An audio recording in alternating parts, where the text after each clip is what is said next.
nation now. I'm Pradeep Nambiar. With this, we talk about the news affecting the nation, Maharashtra and Mumbai. As they say, in every system, there's a conflict between abiding law and arbitrary power. The test for every democracy. It stands or it falls according to its own choice, whether to give supremacy to the law or to the will of the people, whether to constitute a moral association maintained by duty or a physical one kept together by force. The political pundits talk about the need for congruence between the way people make wealth and the way they govern themselves. Because if the economic and political systems are dissimilar, one will eventually destroy the other. We welcome our esteemed guest in our studios today. We have Ganesh Khankar Sahab from the Bharatiya Janata Party. Khankar Sahab, welcome to the show. Namaskar. So nice to have you on the show, sir. Khankar Sahab. Namaste. And we have Gopal Tiwari ji from the Indian National Congress. Gopal Tiwari ji, welcome to the show. Namaskar. The true Gandhian. Gopal ji, namaskar. Khankar Sahab, will start from you. yes, Gopal ji. Khankar Sahab, Modi Sahab ne clear cut kaha, we are not going to compromise where Trump is concerned. उन्होंने clear cut कहा we will buy oil from wherever we can at the best price. सबसे best हमारा deal होगा, वहां से हम तेल खरीदेंगे, हमारा कोई ऑब्लिगेशन नहीं है. Nobody can bully us into buying oil. Modi साहब is ready for the Trump tariff. Ganesh खनकर साहब.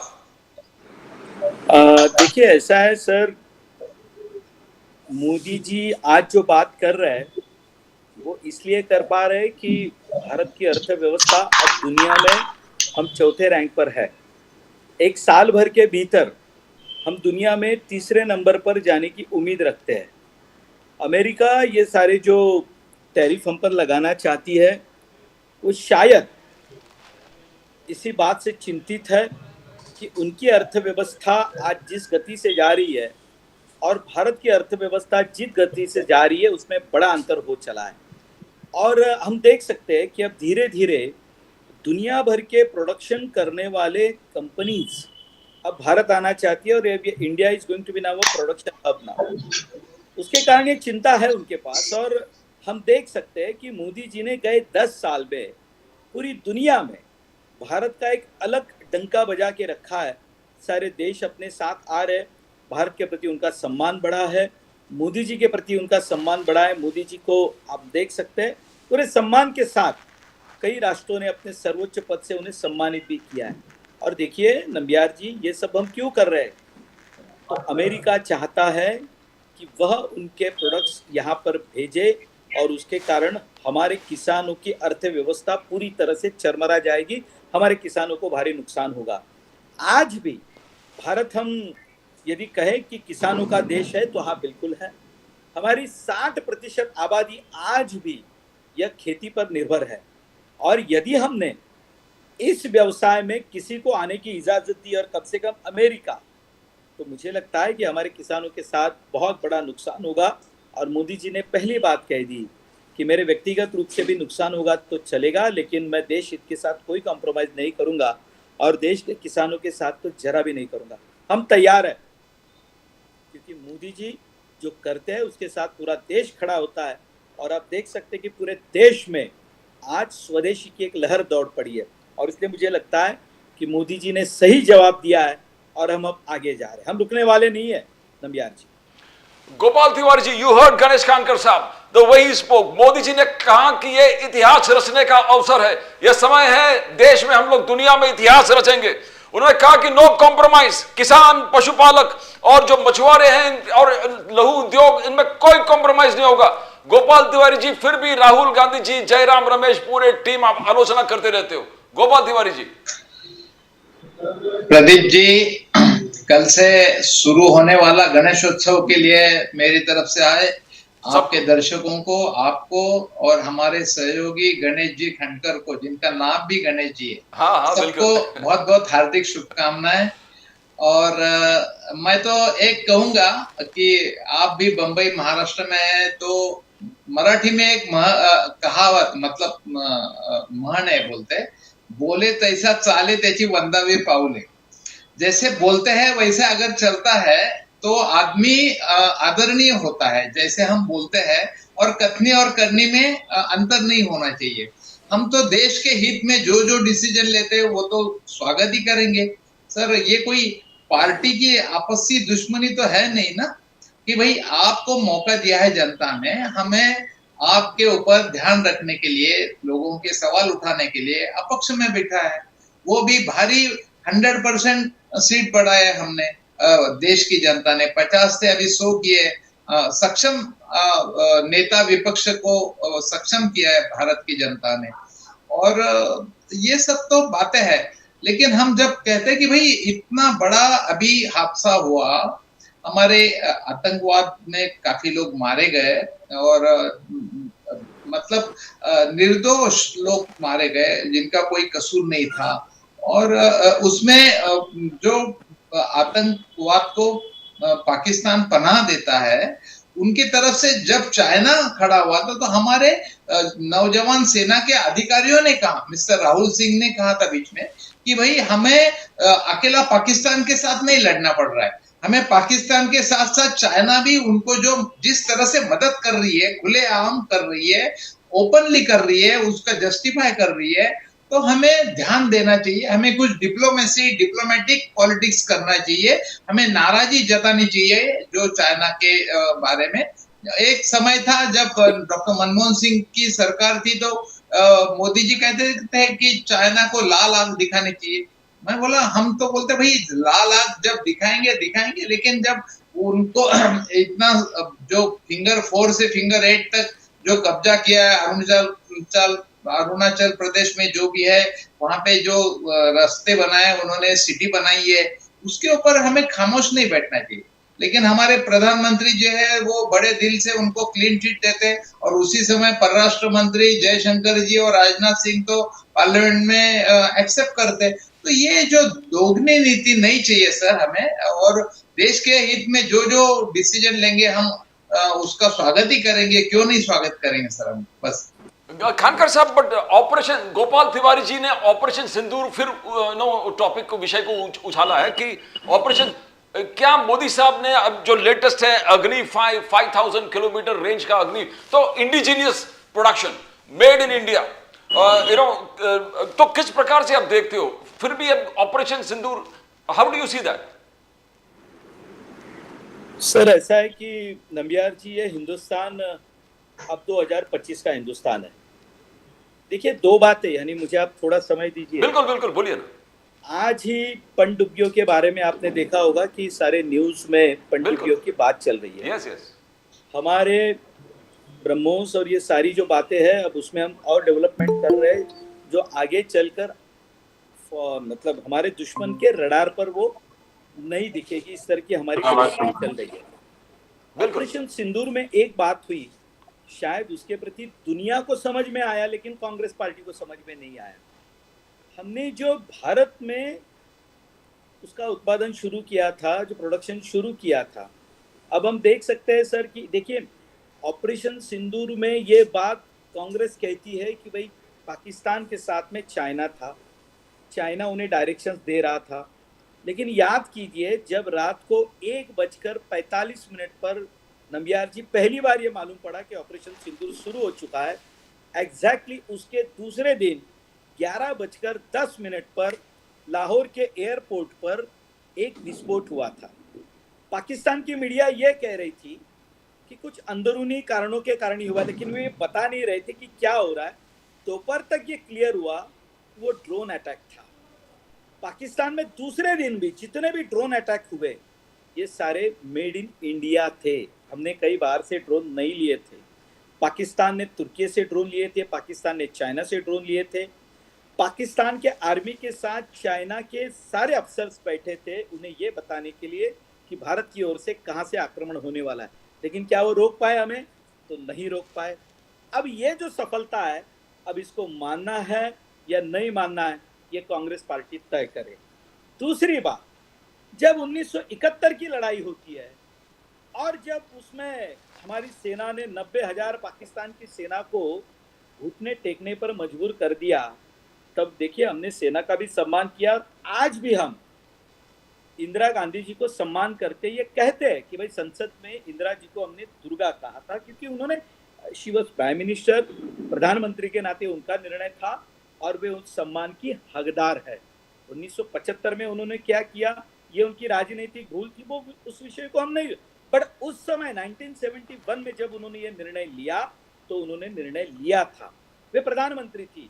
लेकिन कांग्रेस पार्टी को ये कहने में पता नहीं मुझे उनकी क्या कमी है कि भाई इस समय प्रधानमंत्री मोदी जी है, उन्हें कहने में कमीपन लगता है। दूसरी बात, मोदी जी ने खुले तौर से कहा था कि भाई हमने आर्मी को खुली छूट देकर रखा है।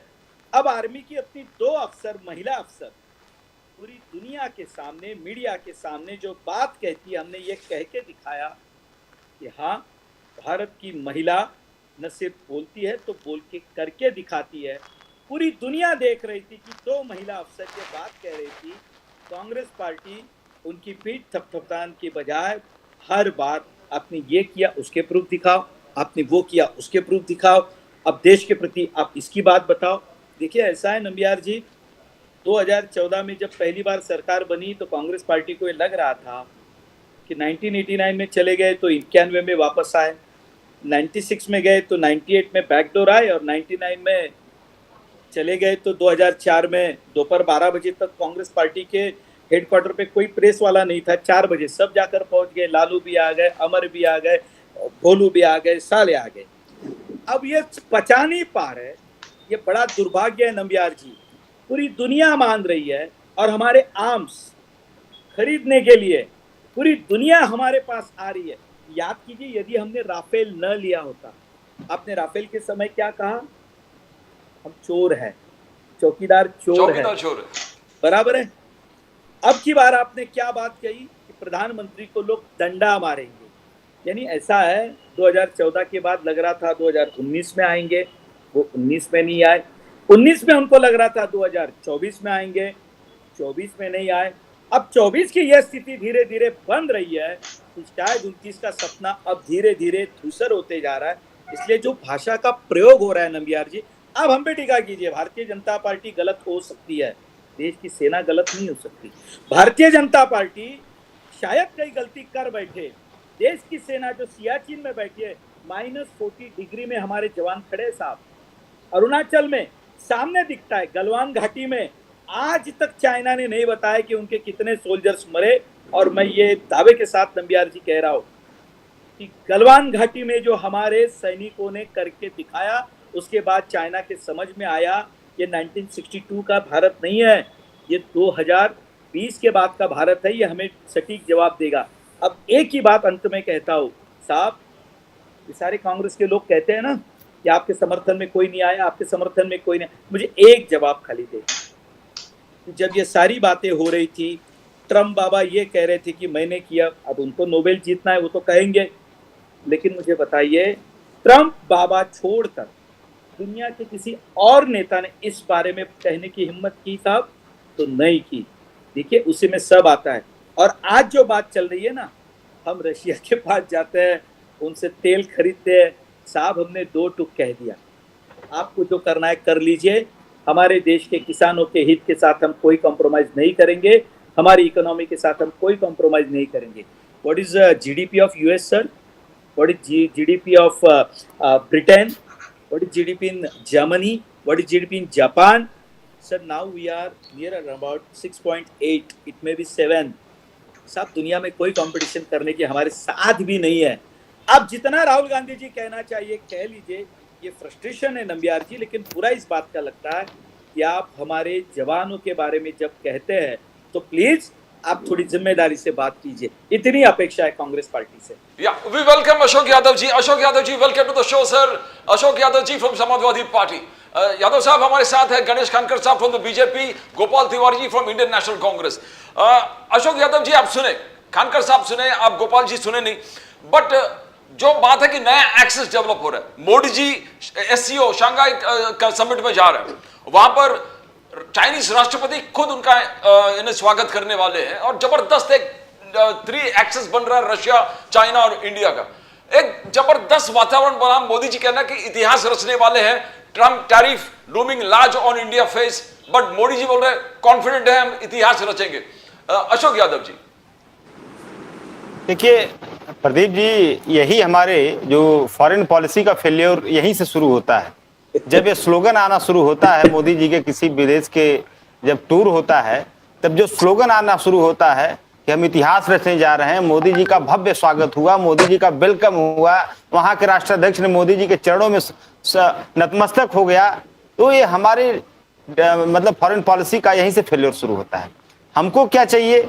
हमको ये चाहिए कि हमारे राष्ट्र हित में हमने जिस देश से समझौता किया या हम जिस देश में गए, हम अपने देश के लिए क्या लेकर के आए, इस पर फोकस होना चाहिए, इस पर बहस होनी चाहिए। इस पर बहस का कोई मतलब नहीं है कि हमारे देश के प्रधानमंत्री या हमारे देश के राष्ट्रपति या हमारे देश के कोई भी गया, उसको वेलकम करने के लिए ही सारा न्यूज प्लान किया जा रहा है कि उनका कैसे वेलकम हुआ।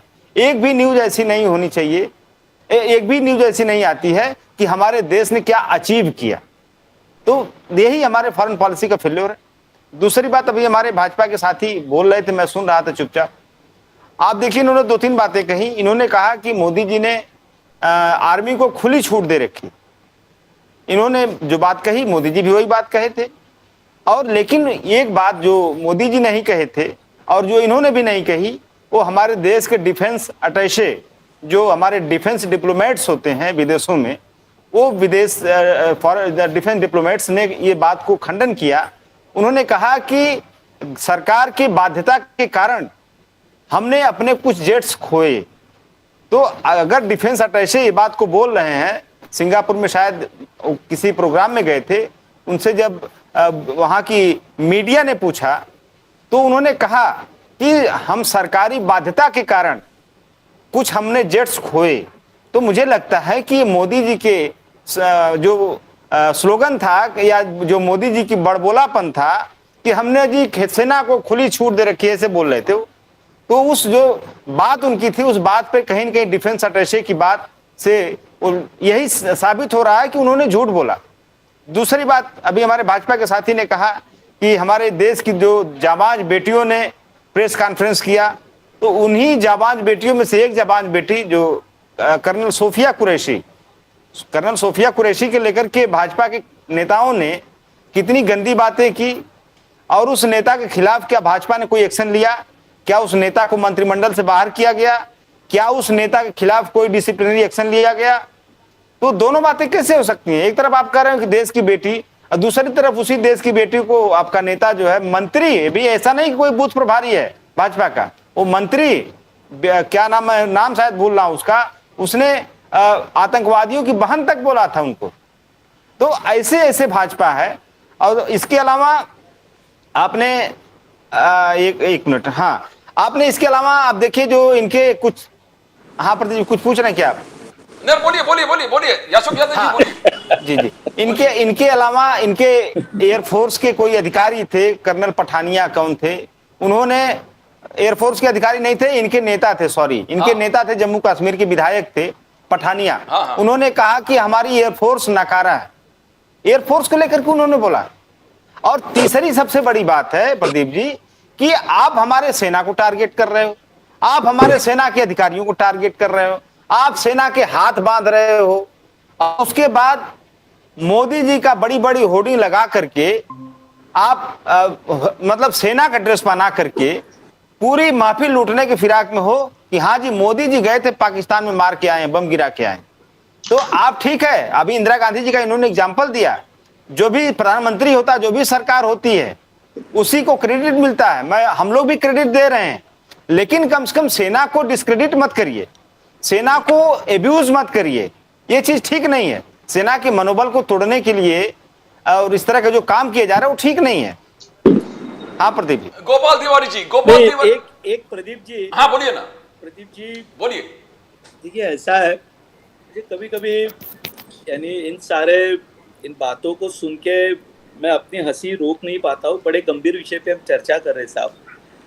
ऐसा है कि अमेरिका जिसके बारे में आज ये बात कर रहे साहब, दुनिया पागल है क्या?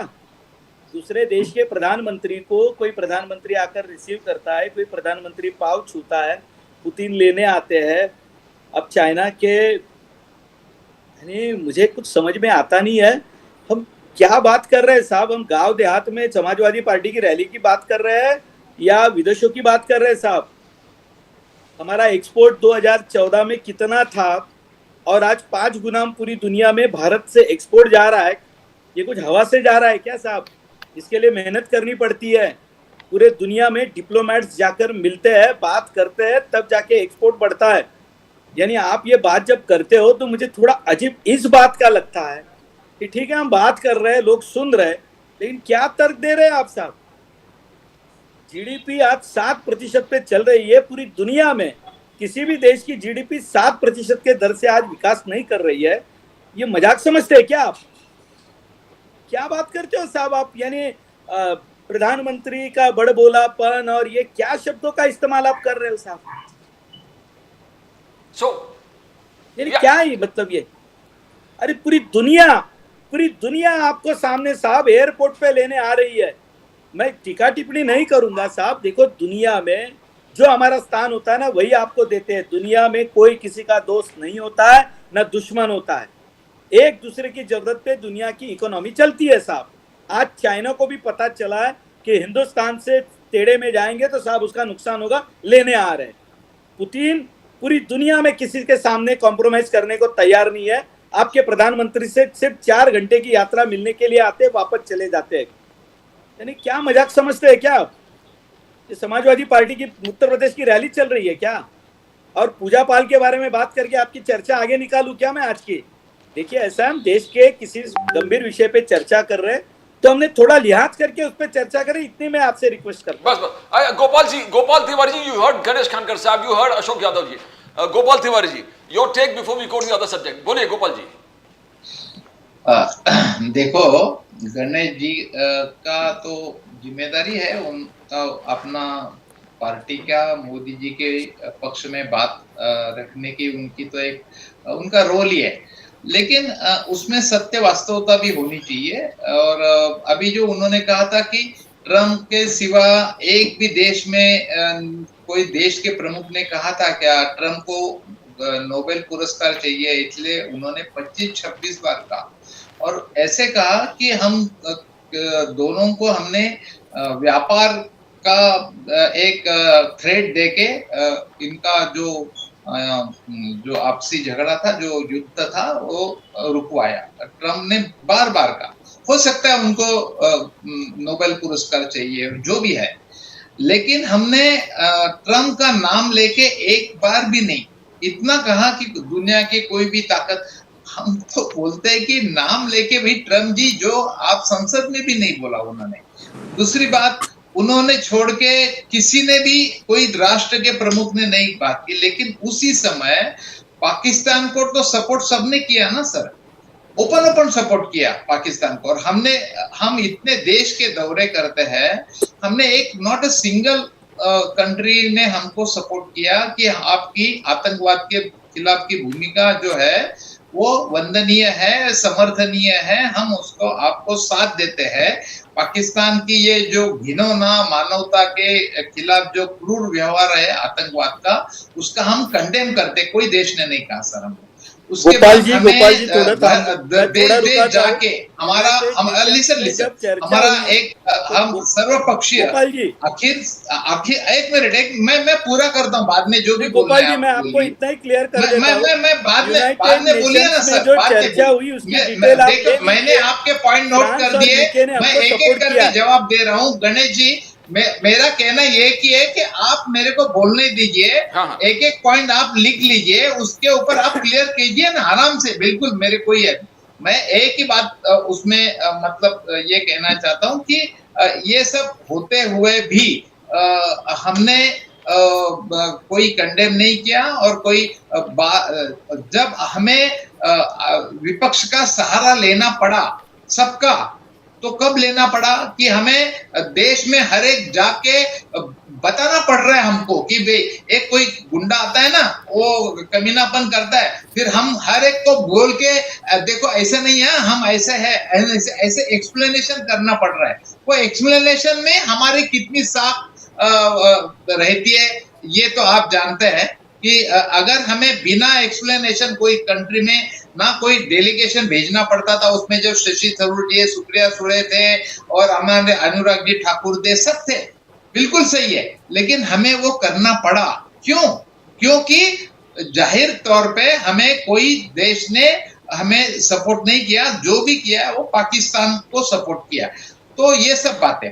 और तीसरी बात रही कि हम सर्जिकल स्ट्राइक का बिल्कुल क्रेडिट लेते हैं, जवानों को लेना भी चाहिए, क्योंकि आपने भी खुद बोले कि हमने सेना को पूरी छूट दी थी, आप लक्ष्य तय करो, आप समय तय करो, आप निशाना तय करो, जो भी करो, लेकिन फिर आपका फर्ज क्या बनता है सर? जब सऊदी अरेबिया छोड़ के आप पहलगाम के घटना के बाद जब आते हैं, तो वो सीरियसनेस दिखना चाहिए ना सर। आप बिहार की रैली में जाते हैं, सब जाते हैं, आपको कांग्रेस सहित सभी पार्टियों ने बिल्कुल एक देश के प्रति राष्ट्र प्रथम के नाते आपको सपोर्ट किया था, जाहिर तौर पे सपोर्ट किया था कि आप जो निर्णय लेंगे हम आपके साथ हैं। तो ये कोई अपक्ष का विपक्ष का जो भी ये फर्ज था ही, तो ये भी बात थी ना सर। तो ये सब होते हुए भी अगर आप विपक्ष को या उनके मीटिंग को अहमियत नहीं देते हो तो क्या? और आपने कई बात इंदिरा जी की, वाजपेयी जी की, तो उन्होंने उस समय संसद को विश्वास में लेके कई डिसीजन लिए थे। उन्होंने जब अटल जी ने मांग की थी तो इंदिरा जी ने उसमें बहस की थी। नेहरू जी के समय भी जब ये भारत पाकिस्तान चीन का मामला उठा था, तब भी संसद का अधिवेशन बुलाया गया था। पहले के सब भी देखिए, तो ये तो सत्ता पक्ष और विपक्ष का फर्ज ही है। ये कोई बड़ी मेहरबानी या एहसान किया ऐसा नहीं बोलते, लेकिन ये अपना अपना जो है फर्ज निभाना, वो निभाना चाहिए। और ये और अगर ये सब बातें हैं जो जीडीपी की वगैरह, तो आपके अरुण सुब्रमण्यम और जो आर्थिक सलाहकार थे, उन्होंने जो आपका क्राइटेरिया है जीडीपी का रेट का कैलकुलेशन का, वो गलत है करके अभी तक 2-3 सलाहकार आपके छोड़ के चले गए थे। नीति आयोग के तो वो कौन पहले ही वो तो बिल्कुल चले छोड़ के गए। जो पहले सबसे पहले था, अच्छा नाम है उनका, नीति आयोग के जो पहले सीईओ थे जो, तो ये सब बातें हैं। तो ये बातें बिल्कुल गौरव के साथ प्रेस कॉन्फ्रेंस लेके बतानी चाहिए, ताकि प्रेस वालों के भी जो कोई क्वेश्चन आंसर है तो वो भी उसका भी एक्सप्लेनेशन हो सकता है। बस इतना ही। अशोक यादव जी, गणेश खानकर साहब, you want to retort immediately before I go to Ashok Yadav ji? नहीं, ऐसा है सर, एक तो यूनाइटेड नेशंस में जो चर्चा हुई अपने ऑपरेशन सिंदूर के बाद, उसकी पूरी जानकारी लीजिए। उसमें लिस्टेड है कौन से देश ने आपको सपोर्ट किया। ये मेरे कहने की आवश्यकता नहीं है। यूके हो, फ्रांस हो, जर्मनी हो, उनके डेलीगेट्स ने वहाँ पर क्या भाषण किए। गोपाल तिवारी जी, आप इसको थोड़ा ध्यान से सुन लीजिए। मेरा इतना ही कहना है सर, बिल्कुल सुन लीजिए। I will welcome wholeheartedly. Okay, I will go to Ashok Yadav ji. Ashok Yadav ji, आप सुने, यू वांट टू, खानकर साहब ने कुछ बोले थे समय, if you want to resort to that, we will go forward with that. Ashok Yadav ji. हाँ, देखिए, अभी खानके साहब जीडीपी को लेकर के कुछ बोल रहे थे। हाँ। तो जीडीपी के आंकड़े बता रहे थे कि हमारी सबसे फास्टेस्ट ग्रोइंग इकोनॉमी। बिल्कुल। लेकिन वहीं पे कुछ आंकड़े जो हमारे देश की असल अर्थव्यवस्था को बयां करते हैं, जिसमें हम अगर टॉप 50 कंट्रीज कुल अगर बेंचमार्क माने टॉप 50 कंट्रीज की इकोनॉमी के लेवल पे अगर देखा जाए, तो उसमें हमारा देश को कहते हैं कि 4th नंबर पे इकोनॉमी, हमारी 4th नंबर की इकोनॉमी इंडिया को बताते हैं। लेकिन हमारी जो प्रति व्यक्ति आय, जिसको पर कैपिटा इनकम कहते हैं, ये लगभग 135वें नंबर पर आती है। जो ग्रीस है, ग्रीस की जो टॉप 50 में सबसे नीचे है, 50वें नंबर पर है, उसकी पर कैपिटा इनकम $25,800 है, और हमारे यहाँ $2,800 है, $2,800 है। ये हमारी देश की असल जीडीपी ये होती है, जो आम नागरिक के पास जो अर्थव्यवस्था, उसके पास कितनी उसके जेब में कितना पैसा है, ये मैटर करता है प्रदीप जी। दूसरी बात, एक मैं रिपोर्ट देख रहा था, मल्टीपल पावर्टी इंडेक्स, MPI का आंकड़ा रिपोर्ट में देख रहा था कि हमारे देश में लगभग 82% लोग हैं जो 560 रुपया प्रतिदिन कमाते हैं। अब बताइए, ये हमारे देश की असल जीडीपी यही है कि 82% लोग मात्र 560 रुपए कमा रहे हैं। ये हमारे देश की अर्थव्यवस्था है। भाजपा के साथ ही बड़ी बड़ी बातें कर रहे हैं अर्थव्यवस्था को लेकर के। अभी जो दूसरी चीज मैं आपको बताऊं, आज 27 अगस्त है, आज से हमारे देश के ऊपर 50% जो अमेरिकन टैरिफ हो गई। ये तो सबको पता है, 25% टैरिफ ऑलरेडी लगी हुई थी, और आज से 25% में पेनाल्टी लग गई, तो मिला जुला के हो गया 50%। अब ये 50% की टैरिफ लगने से हमारे देश का जो एक्सपोर्ट है, इसके ऊपर बहुत बड़ा डेंट लगने जा रहा है। और इसके वजह से हमारी देश की जीडीपी, अभी जीडीपी कर रहे थे, ये 0.02% से 0.06% हमारी जीडीपी डाउन होने जा रही है। 0.02 से 0.06% की स्थिति है ये हमारे जीडीपी की, आज से जो स्थिति हुई है। तो आप ये बताइए, आप कह रहे थे हमारा फॉरेन पॉलिसी, ठीक है फॉरेन पॉलिसी, लेकिन इसी ट्रंप को जितवाने के लिए आपने क्या क्या नहीं किया। हवन पूजन तो किया ही, विदेश में जाकर के, जो कि किसी देश के मामले में हस्तक्षेप है, डायरेक्ट है, आप वहां जाकर इस ट्रंप को जितवाने के दम भरते थे। ट्रंप जब रिजल्ट आ रहा है तो हमारे तमाम जो भाजपाई लोग हैं, चाहे स्वामी रामदेव हैं, चाहे स्वामी आचार्य प्रमोद कृष्णन हैं, ये लोग क्या क्या बातें कर रहे थे, आप उठा के देखिए। उसके बाद ट्रंप की स्थिति है कि हमारे पूरे देश की इकोनॉमी के ऊपर वो कुठाराघात करने पर लगा हुआ है। आप ये बताइए, तीसरी चीज मैं कहूंगा, मैं रिपोर्ट लेकर के बैठता हूं प्रदीप जी, ऐसे मैं बैठता ही नहीं। अगर कोई समझौता नहीं हुआ, ये जो 50% का टैरिफ इंपोज हुआ है, तो हमारे देश के ऊपर 48.2 अरब डॉलर के निर्यात पर सीधा असर पड़ेगा। 42.8 अरब डॉलर का एक्सपोर्ट हमारा प्रभावित होने जा रहा है। और आप मोदी जी की तारीफ कर रहे हैं, ठीक है, आप तारीफ करिए, मुझे कोई दिक्कत नहीं है, हम भी तारीफ कर देंगे। अगर तारीफ करने से देश की इकोनॉमी सही हो जाए तो हम भी तारीफ कर देते हैं। सीएनबीसी की रिपोर्ट में लेके बैठा हूं प्रदीप जी। सीएनबीसी ने बताया कि जो हमारी जो ऑटोमोबाइल सेक्टर है, हमारा जो टेक्सटाइल सेक्टर है, हमारा जो ज्वेलरी सेक्टर है, हमारा जो सी फूड सेक्टर है, इन सारे सेक्टर्स में जो आज से 50% टैरिफ लगी, जिसकी वजह से अमेरिका में इन सारी चीजों की डिमांड्स कम होगी, जिसकी वजह से हमारे यहाँ प्रोडक्शन अफेक्ट होगा। और प्रोडक्शन अफेक्ट होने से जो प्रोडक्शन में लोग काम कर रहे हैं, जॉब कर रहे हैं, उनकी नौकरियां खतरे में पड़ेंगी। ये सीएनबीसी की रिपोर्ट में लेके बैठा हूं प्रदीप जी। तो कहीं ना कहीं ये हमारे देश के ऊपर बहुत बड़ा कुठाराघात होने जा रहा है आर्थिक रूप से। अशोक यादव जी, योगी आदित्यनाथ जी ने स्टैटिस्टिक्स दिया कि नहीं, एक नंबियार जी, हाँ बोलिए नंबियार जी, देखिए कैसा मजाक है। बोलिए। समाजवादी पार्टी के प्रवक्ता आंकड़े गिनाए रहे थे, हाँ, इतने पॉइंट का फर्क होगा, उतने पॉइंट का ये होगा, ये गलत है, नीति आयोग के लोग झूठ बोल रहे। साहब, देश की प्रगति नहीं हो रही है तो आंकड़े कहां से आ गए? आपका एक्सपोर्ट हो ही नहीं रहा है तो आंकड़े कहां से आ गए? अभी एक बात समझ में नहीं आ रही है। अब आप दोनों ही प्रवक्ता, कांग्रेस और समाजवादी पार्टी के, कह रहे हो कि ट्रंप ने किया, ट्रंप ने ये कहा, ट्रंप के बारे में आप, अरे भाई, हमने ट्रंप का सुना होता तो ट्रंप ये 50% टैरिफ लगाता क्यों? हमने ये पहले ही कहा है कि वो हफ्ती इकोनॉमी सुधारने के लिए हमारे किसानों को टारगेट करना चाहता है, जो हमने ना कहा। हमने स्पष्ट रूप से कहा कि भाई इस मामले में आपसे कोई बातचीत नहीं करेंगे और दुनिया में किसी भी देश की ये बात हम नहीं सुनेंगे, हमने क्लियर कट कहा। अब जब आप ये आंकड़े गिना रहे हो तो साहब, ये हम नहीं कह रहे, ये आईएमएफ कह रहा है। आईएमएफ जो दुनिया में सबकी रैंकिंग तय करता है, उसके गवर्नर जो है वो शशि थरूर नहीं है, वो शशि थरूर नहीं है कि कांग्रेस पार्टी में, लेकिन ठीक है, उनको लगता है वो हमारे साथ है, वो हमारे साथ नहीं है साहब। आईएमएफ में जो वहां पे गवर्नर बैठे होते हैं ना, वो दुनिया के टॉप मोस्ट वहां के अर्थशास्त्री होते हैं। उन्होंने कहा है भाई कि हम दुनिया में चौथे नंबर पे है, ये हम नहीं कह रहे।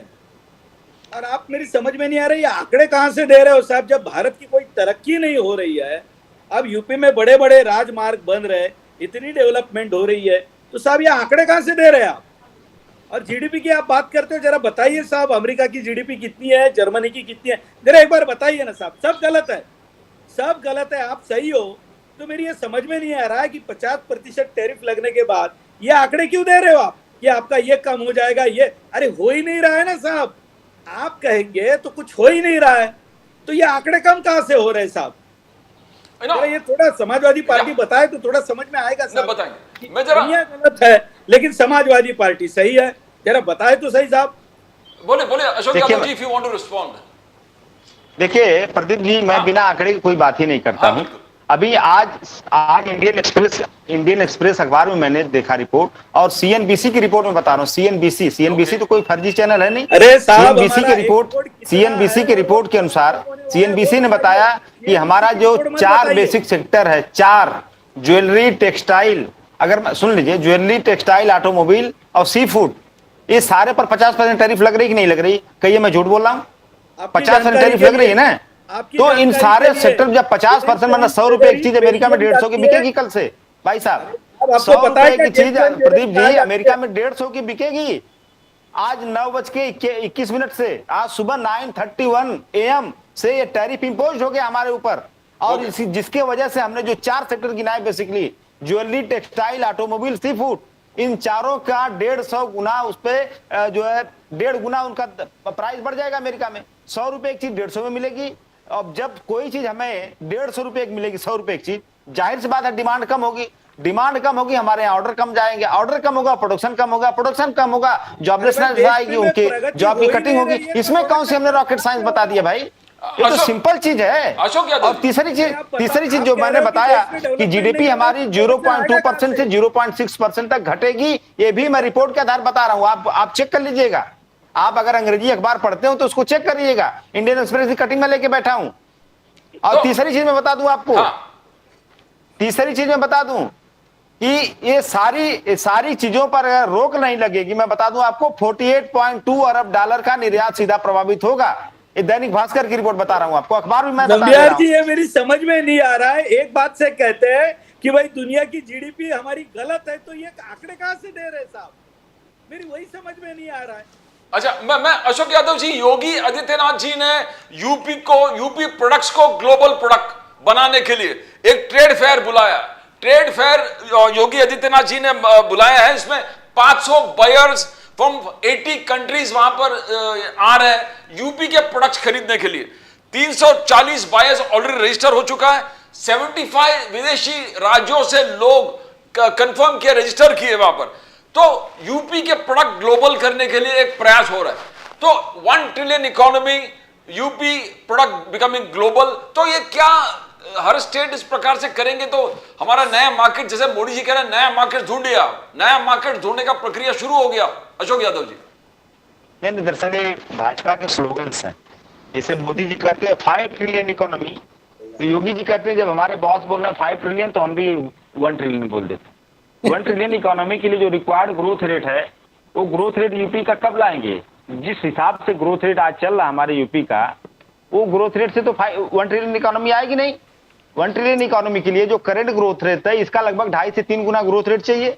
वो कहीं दूर दूर तक दिख नहीं रही है। 1 ट्रिलियन इकोनॉमी के नारे लगाए जा रहे हैं, ठीक है। और दूसरी आपने कहा ट्रेड फेयर, इसके पहले उत्तर प्रदेश में कई बिजनेस समिट हो चुकी है, आपने ये भी देखा होगा। मार दुनिया भर का रंगारंग कार्यक्रम हुआ और पता चला कि उसका 20 से 22% भी इंप्लीमेंटेशन ग्राउंड पर नहीं हुआ। इन्वेस्टमेंट जितना सरकार ने बताया था कैलकुलेशन करके, उसका 20% भी इन्वेस्टमेंट नहीं आया। तो ये सब देखिए, ये सारी चीजें एक जनता के दिमाग से खेलने के लिए की जाती हैं। जनता के दिमाग से खेलो। अभी मोदी जी का नारा था ना शुरू में, made in India, sorry make in India. Make in India एक शेर का फिगर बनाए थे और उसके अंदर इंस्ट्रूमेंट सब लगाए थे कि मेक इन इंडिया। लेकिन मेक इन इंडिया को इन्होंने किसमें कन्वर्ट कर दिया? Assemble in India. Make in India कुछ नहीं, असेंबल हो रहा है। विदेश से चीजें मंगा के असेंबल हो रहा है। सरदार पटेल की मूर्ति इन्होंने गुजरात में लगाया, वो भी विदेश से, चाइना से मंगवा के लगवा दिया, और नारा देते हैं make in India.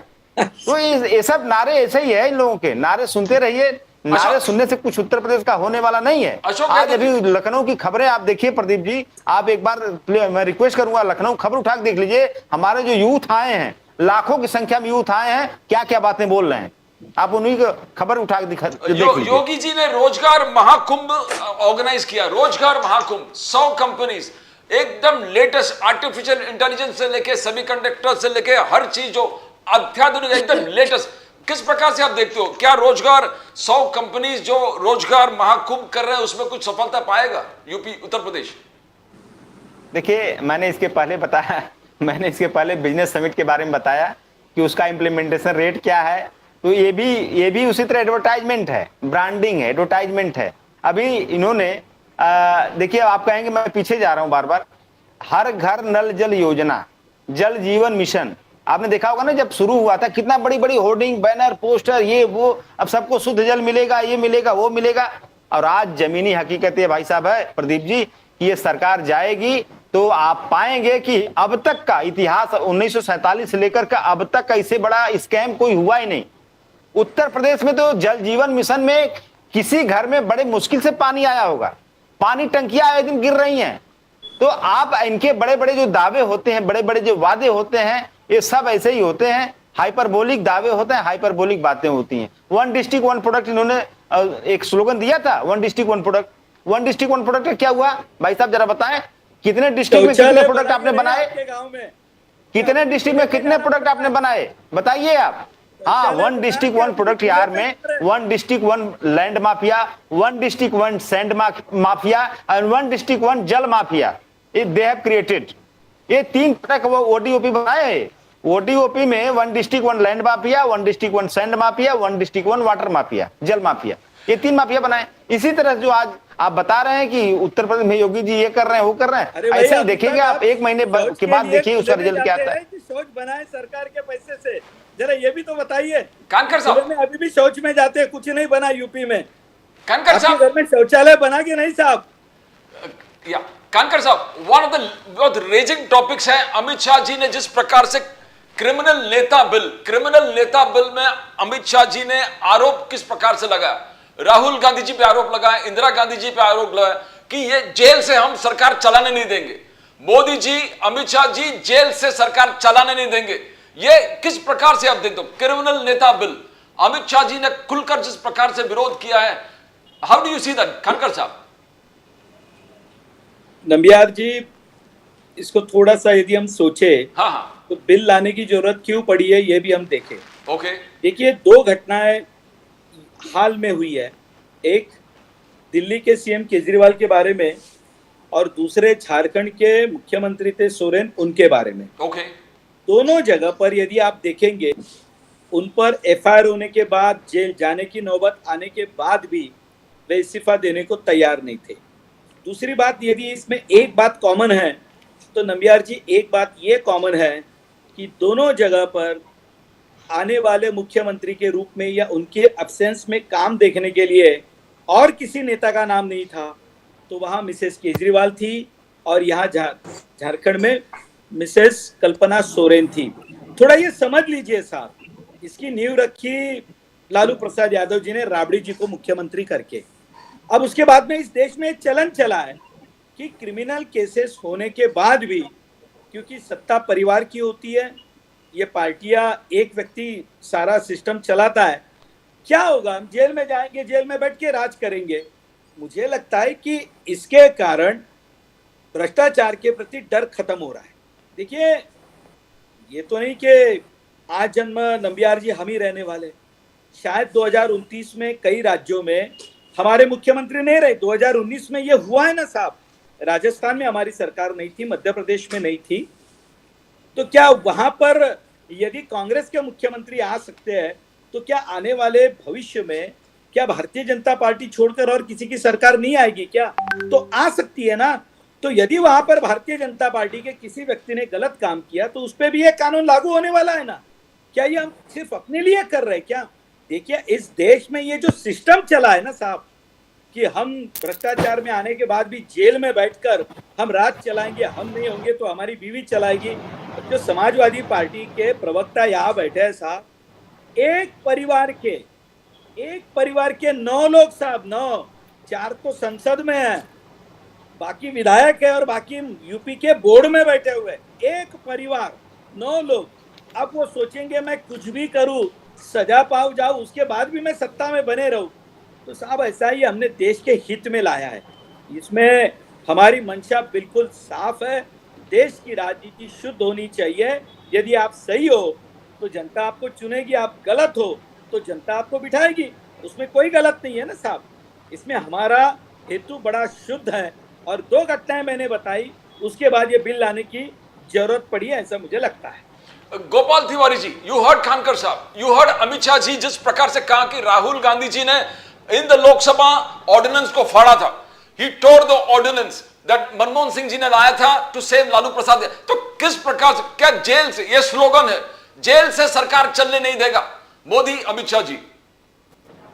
Gopal Tiwari जी, नहीं, सर उस समय जो ये किया था वो क्रिमिनल लोगों को 2 साल के ऊपर अगर सजा होती है तो वो उसका सदस्य जाता है।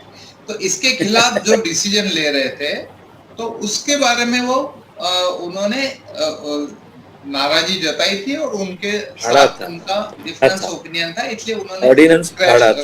वो किया था कि भाई ये अच्छा नहीं कि ऐसे ऑर्डिनेंस गुंडागर्दी लोगों को 2 साल के ऊपर अगर सजा जाती है तो उसका ऐसे भी लोग बोलते हैं कि उनको खुद को भुगतना पड़ा, क्योंकि जब 2 साल की सजा जैसे राहुल जी के बारे में डिक्लेयर हुई तो तुरंत उनका सांसद पद गया।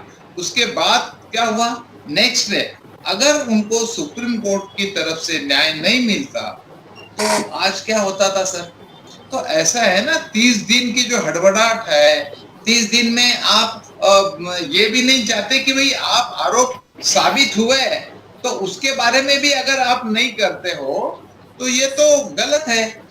अगर राहुल जी के उदाहरण ही देख लीजिए, जब उनका लोकसभा का सांसद पद गया था तो उस समय लोकसभा का सांसद गया था तो उस समय उनका मकान तक लिया गया तो उसके बाद जो सुप्रीम कोर्ट था जहां न्याय देवता जागरूक है और उन्होंने उनको वापस उनका जो संसद का जो लोक प्रतिनिधित्व है उनको वापस बहाल किया। ये न्याय है। और इन्होंने कहा 30 दिन में तो आपका सबूत प्रूव हो या ना हो, ये कौन सी घटना है।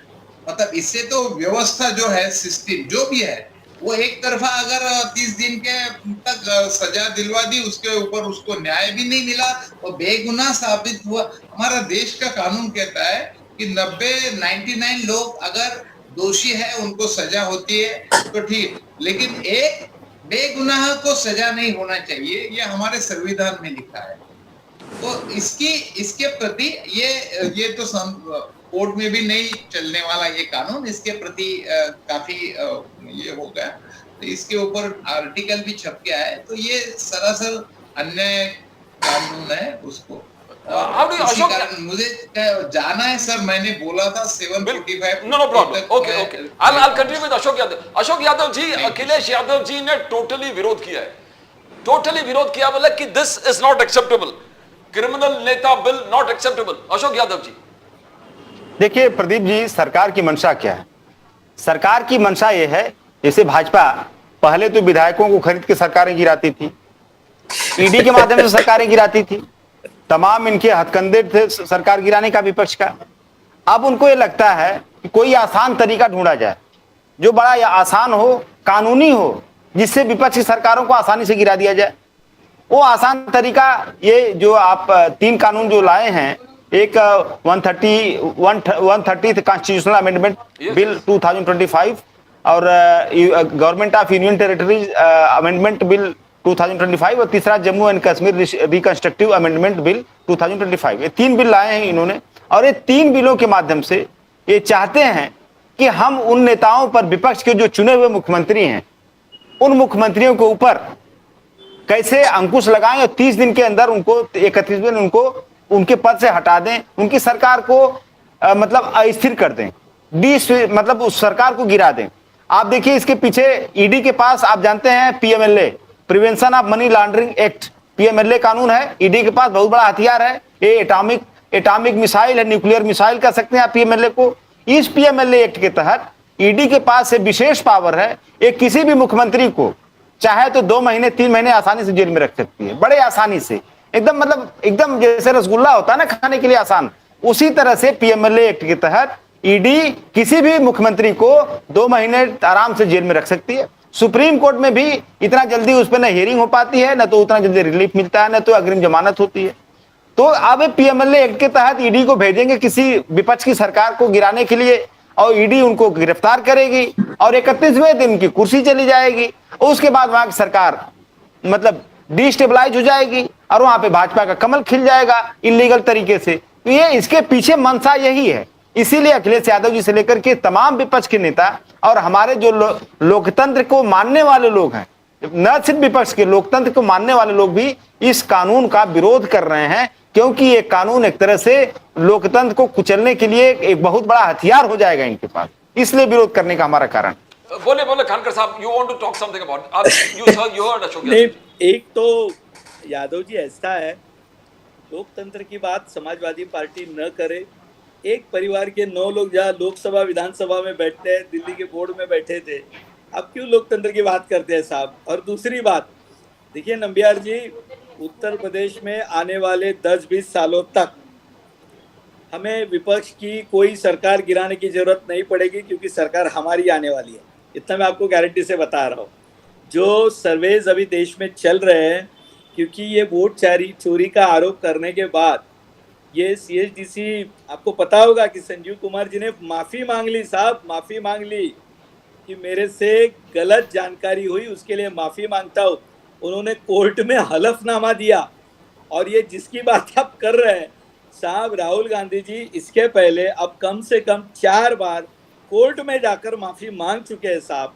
आप थोड़ा समझ लीजिए साहब, कई बातों पे आप बार बार राहुल गांधी, जिसका मुझे एक बार नंबियार जी बड़ा अच्छा लगा कि इन्होंने रसगुल्ले का उदाहरण दिया। मुझे पता नहीं आपको डायबिटीज है या नहीं है, यादव जी आपको डायबिटीज है या नहीं है मुझे पता नहीं है, लेकिन कंपेयर टू गुलाब जाम, रसगुल्ले से शुगर लेवल ज़्यादा बढ़ती है, आप थोड़ा सावधान रहिए।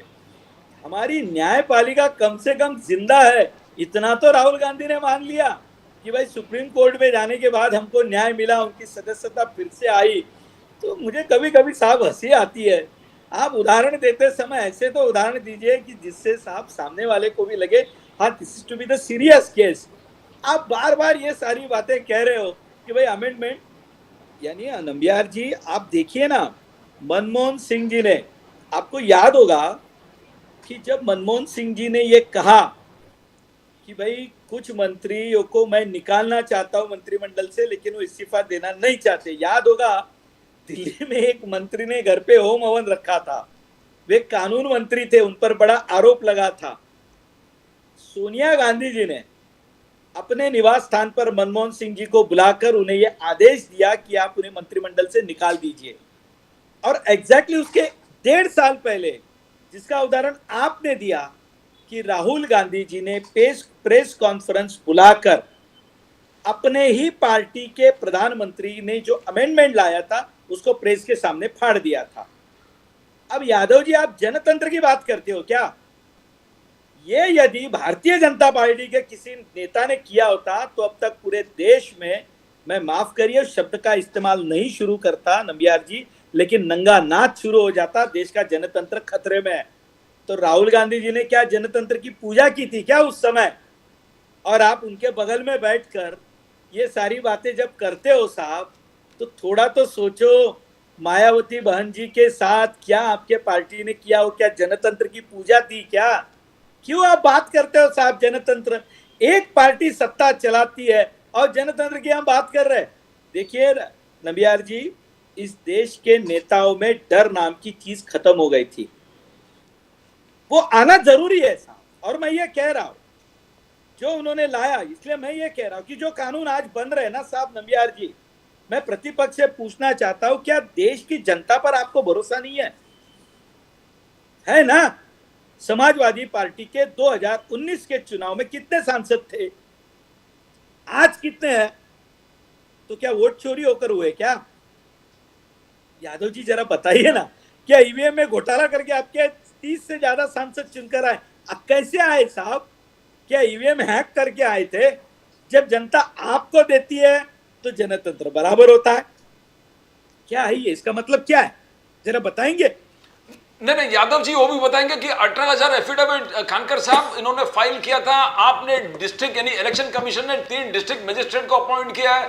क्या इलेक्शन कमीशन का काम डीएम देखने लगेगा? अभी अब छाननी होगा एफिडेविट का, पहले बोले एफिडेविट ही नहीं। How do you see that? क्या इस पे कुछ आप रिएक्ट करने? I go to Ashok Yadav ji before that. 30 सांसद चुन के आए, अब ये वोट चोरी था या सामान्य से आए, जरा बताए यादव जी। यादव जी बोलिए, अशोक यादव जी। देखिए इन्होंने कहा 37 एमपीज हमारे जीते। हाँ। देखिए अगर आप इस तरह की चोरी नहीं किए होते, अगर आप वोटों की धांधली नहीं किए होते, हमारे लोगों के नाम नहीं काटे होते, तो ये आप 37 देख रहे हैं ना, ये 57 होता, 57 अरे होता, मेरा जवाब दीजिए ना 37 साहब। नहीं 57 होता। अरे ये मेरा आपने जवाब बेईमानी दीजिए। किया जिसके वजह से 37 रह गए, नहीं तो आप 240 भी नहीं रहते। आप तो बहुमत से काफी पीछे रहते, 272 तो बहुमत है, 240 आपको मिला, वो आप घट के 140 पे हो जाते। आप अब बेईमानी से जीते हैं 100 सीटें। अच्छा, दूसरी बात, आपने कई बार कहा परिवारवादी परिवारवादी। आप जो इस मुख्यमंत्री को, आप योगी जी को कहते हैं संत हैं, महात्मा हैं, इनका कोई जाति नहीं है, इनका कोई परिवार नहीं, ये खुद परिवारवाद की देन है। मुख्यमंत्री जी के सगे रिश्तेदार, हमारे राशिद जी ने बताया, इनके सगे मामा जिन्होंने अपनी गद्दी गोरज पीठ ये मुख्यमंत्री जी के हवाले की योगी जी के, जिसकी वजह से उन्होंने अपनी लोकसभा की सीट भी दी इनको, इन्होंने गोरज पीठ भी दी इनको। ये कौन थे? ये परिवारवाद की ही देन है ना। वो योगी जी परिवारवाद की वजह से वो सांसद बने और उसी वजह से आज उस मुख्यमंत्री हैं। तो परिवारवाद की बात आप जब किया करें हमारे पार्टी के लिए, तो एक बार योगी जी को दिमाग में अपने बैठा किया करें। अच्छा, दूसरी बात, अभी आपने कहा कि नेताओं के मन में डर जरूरी है, तो किन नेताओं के मन में डर जरूरी है? आपको याद होगा 2000 अभी जो 24 का इलेक्शन था लोकसभा का, इसके पहले माननीय मोदी जी ने क्या क्या वादे किए थे आपके महाराष्ट्र से ही, अजीत पवार को लेकर के, चक्की पिसिंग और पता नहीं क्या क्या बातें कही थे। अभी तो इसमें लेख भी छपा है, मैं तो सबकी कटिंग रखता हूं प्रदीप जी, मेरी आदत खराब है। इंडियन एक्सप्रेस ने पूरा एनालिसिस किया और पाया, इंडियन एक्सप्रेस ने पाया कि 25 आउट ऑफ 23 जो नेता थे जिन्होंने भाजपा ज्वाइन किया, जिनके ऊपर सीरियस एलिगेशंस थे करप्शन के, 25 में से 23 बरी हो चुके हैं, उनके ऊपर आरोप खत्म है।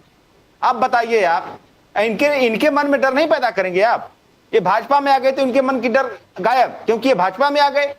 तो 25 में से 23 नेता ऐसे हैं, अजीत पवार समेत, हेमंत बिस्व शर्मा समेत, मतलब ये 25 लोगों की लिस्ट में से 23 लोगों को आपने दाग धुल दिया। और जो कौन सा वॉशिंग पाउडर आता था, निरमा वॉशिंग पाउडर, बचपन में आता था हम लोग विज्ञापन, तो निरमा वॉशिंग पाउडर से आपने दाग धुल दिया। अब विपक्ष के लोगों के लिए आपके पास पीएमएलए है, विपक्ष के लोगों के लिए आपके पास ईडी है, विपक्ष के लोगों के आप 31 दिन में सदस्यता खत्म कर दोगे। तो ये कहाँ का न्याय है, कहाँ का लोकतंत्र है प्रदीप जी? हाँ। इस ऐसी लोकतांत्रिक व्यवस्था पूरे वर्ल्ड में कहीं नहीं होगी। और उसके बाद मोदी जी जब जाते हैं व्हाइट हाउस में, जब Sabrina Siddiqui wall street journal की पत्रकार पूछती है डेमोक्रेसी के बारे में कि वहां पे एक खास समुदाय के लोगों के ऊपर प्रोसिक्यूशन होता है, भेदभाव होता है, तो मोदी जी कहते हैं democracy runs in our blood.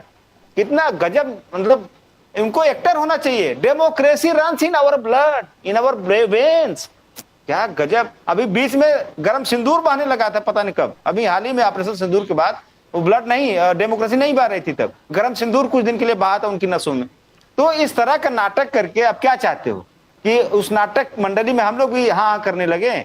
हम लोग नहीं कर सकते। आप विपक्ष का काम है ईमानदारी से, सरकार अगर कोई गलत काम करती है तो उसको आईना दिखाना, और आईना दिखाते रहेंगे। आईना दिखाने के लिए जनता ने हमको चुना है विपक्ष में रहने के लिए। तो अब अपना काम भी हम छोड़ दें। मीडिया से हम लोग उम्मीद करते हैं मीडिया भी करे, लेकिन मीडिया को आपने हड़का रखा है, तो कम से कम हम लोग तो करें अपना काम। जनता हमसे ही उम्मीद करती है।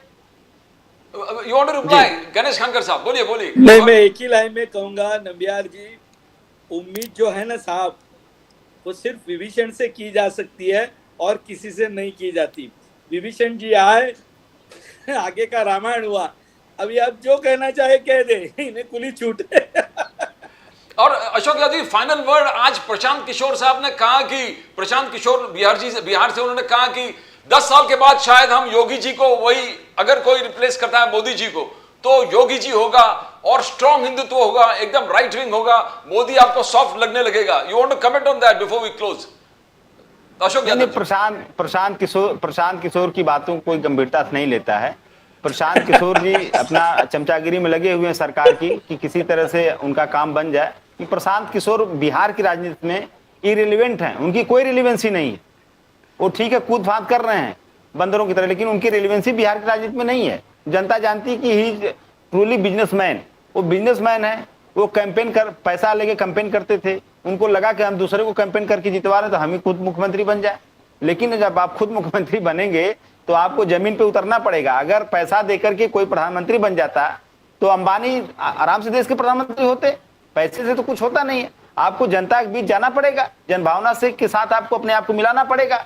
और मोदी जी की जगह अगर योगी जी को रिप्लेस करने की बात कर रहे हैं तो मुझे लगता है जिस तरह से यूपी का बंटाधार उन्होंने किया है, जिस तरह से यूपी में जातिवाद का नंगा नाच उन्होंने किया है, जिस तरह से यूपी में आरक्षण चोरी का काम उन्होंने किया है, जिस तरह से यूपी में हमारे कानून व्यवस्था भ्रष्टाचार के नए एम्पलीट्यूड स्थापित किए हैं, वही स्थिति पूरे देश की हो जाएगी। भाई साहब क्या बात कर रहे हैं आप?